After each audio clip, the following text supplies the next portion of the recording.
이 5가지의 정답을 저희가 모르겠어요. 네, 맞습니다.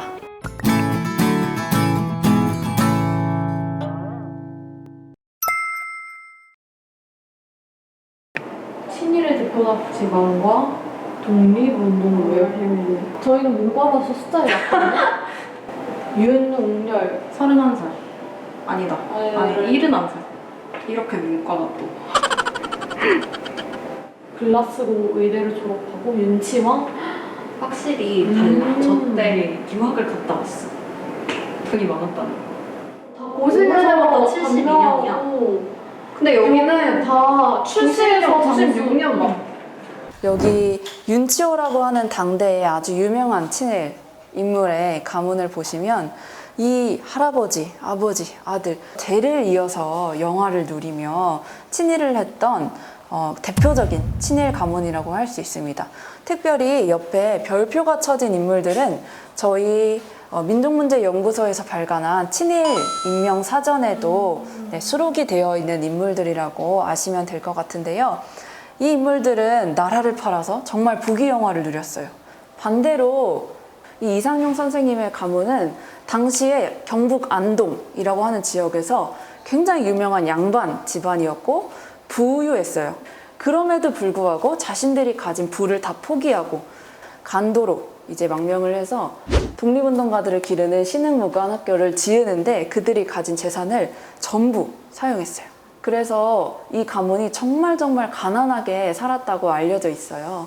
여러분이 제대로 보셨다시피 친일을 한 집안은 정말 오래 살고 독립운동을 한 집안의 사람들은 정말 짧게 사는 그런 안타까운 현실을 볼 수가 있는데 친일 청산이 되지 않은 결과 그리고 독립운동가들에 대한 예우를 제대로 하지 않은 결과가 지금까지 어떻게 이어져 오는지를 느껴볼 수 있었으면 좋겠다는 의미에서 이 두 집안을 이렇게 비교할 수 있도록 양옆에 전시를 해놓았습니다. 사제와 대상. 그걸 하려면 일단 해방을 해야 될 것 같으니까 일단 그냥 그렇게. 단명하고 싶지 않으면은 빨리 일본군 장교가 돼서 출세하고 매국해야 돼. 매국하고 장수해야지. 돈도 많이 벌고 병원장도 되고. 친일 유명하게. 이렇게 네임카드를 하나하나씩 만들어가지고 한 사람 한 사람 정리를 해서 시작한 거죠. 昭和天皇は言いました。我々はこの日を新しい日本が誕生する最初の日にしなければならない。 이듬해 7월 파기환송심을 진행한 고등법원은 피해자들에게 1억 원의 위자료를 지급하라고 판결했다. 1980년대 후반 한국 사회가 민주화가 점차 돼가자 그때부터 일제강점기 시기에 피해자들은 목소리를 높이면서 재판투쟁을 시작하게 되었어요. 처음에는 일본의 기업 그리고 일본 정부를 상대로 법적 투쟁을 진행했는데요.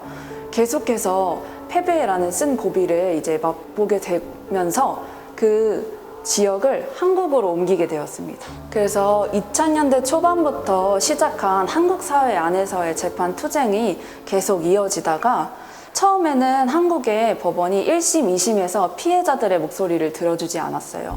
그런데 2012년에 한국 대법원이 1심, 2심의 판결을 뒤집고 이 피해자들의 손해배상 청구권을 인정하는 판결을 내렸어요.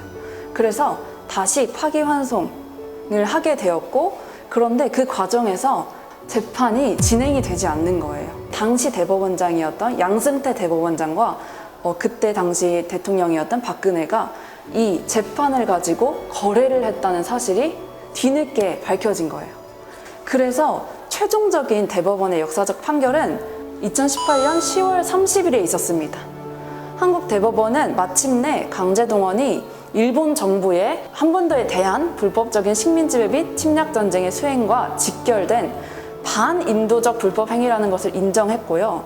강제동원 피해를 입은 원고들의 위자료 청구권은 1965년 청구권 협정의 적용 대상에 포함되지 않았다는 것을 명확히 해서 원고들의 최종적인 승소를 확정을 했습니다. 오늘 나 혼자 나와서 이렇게 내가 맞은 통 없는 분이 많이 나오고 멍때리고 물건인 건 나한테 아프고 서운하다고.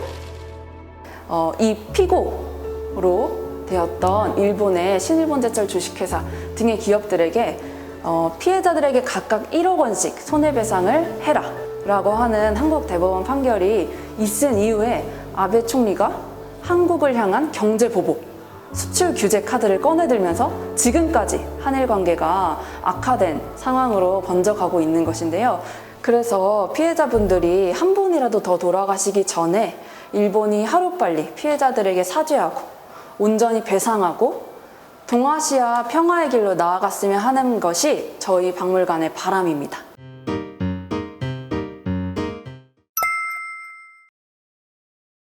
지금 1번 빼고 1번 다 찾았는데 1번은 다시 어디서 빨리 찾아봅시다. 1번 여기 1번 마음을 게임으로 가지고 만드는 거. 여기를 보면 그런 그림 같은 게 있을 것 같은데. 아 저거구나. 주사놀이판? 주사위 놀이판.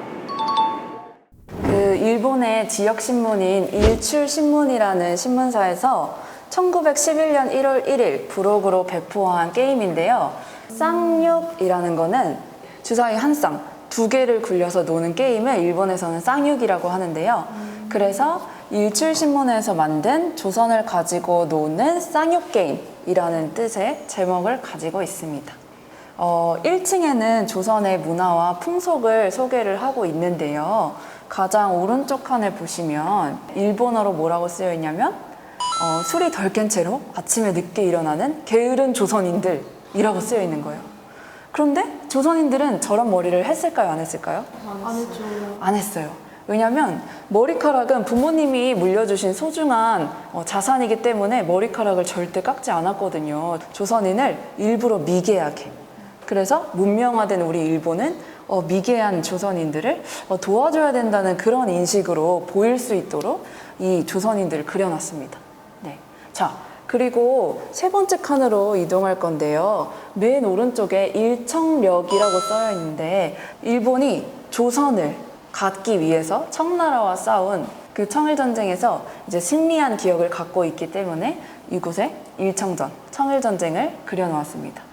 그 외의 칸에도 다양한 이 침략에 이르기까지의 역사적인 과정들을 그림으로 그려놨는데요. 도요토미 히데요시, 조선 침략의 발판을 닦았던 사람이라고 해서 이 강제병합 주사위 놀이판에 그려져 있는 것이고요. 왼쪽에 있는 사람은 이제 일본인들이 생각하기에는 강제병합을 이루는데 가장 큰 공을 세웠다고 생각하는 그런 이토 히로부미라고 하는 인물이 그려져 있습니다. 네. 그리고 맨 위에는 한자로 만세라고 쓰여져 있거든요. 이 게임을 이기기 위해서는 모든 칸을 지나서 저 강제병합 조약을 읽고 있는 데라우치 총독이 있는 곳에 가야만 만세를 외치면서 게임을 이길 수 있는 거예요. 그래서 이 주사위 놀이판은 일본의 입장에서 굉장히 편파적인 시각으로 역사를 해석한 그런 면모들을 파악을 할 수가 있어요. 우리로서는 치욕스럽고 안타까운 강제병합이지만 일본으로서는 즐겁고 기쁜 승리의 기억으로 강제병합을 기억하고 있는 것이죠. 처음 듣는 그런 사실들이 되게 많았어서 저희도 좀 더 공부를 많이 해야겠다라는 반성을 할 수 있었습니다. 저희가 사실 유학생 신분으로서 한국 역사에 대해서 공부할 기회가 많지 않은데 이렇게 돌아보면서 몰랐었던 것들을 되게 많이 알고 가는 것 같아요.